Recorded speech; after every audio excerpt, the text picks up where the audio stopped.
Breaking చూస్తూ ఉన్నాము. ఫిర్యాదు చేసేందుకు పోలీస్ స్టేషన్కు వచ్చిన మహిళతో అసభ్యంగా ప్రవర్తించి వేధింపులకు గురి చేసిన ఎస్ఐపై వేటు పడింది.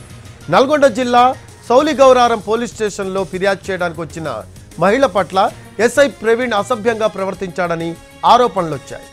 ఎస్ఐ వేధింపుల వ్యవహారాన్ని బాధిత మహిళ జిల్లా ఎస్పీ శరత్ చంద్ర పవార్ దృష్టికి తీసుకువెళ్లింది. ఎస్ఐపై విచారణ కొనసాగుతూ ఉండగానే ఆయనను జిల్లా హెడ్ క్వార్టర్కు అటాచ్ చేస్తూ ఎస్పీ ఆదేశాలు జారీ చేశారు. విచారణ పూర్తయిన తర్వాత ఎస్ఐపై మరిన్ని చర్యలు తీసుకునే అవకాశం ఉంది.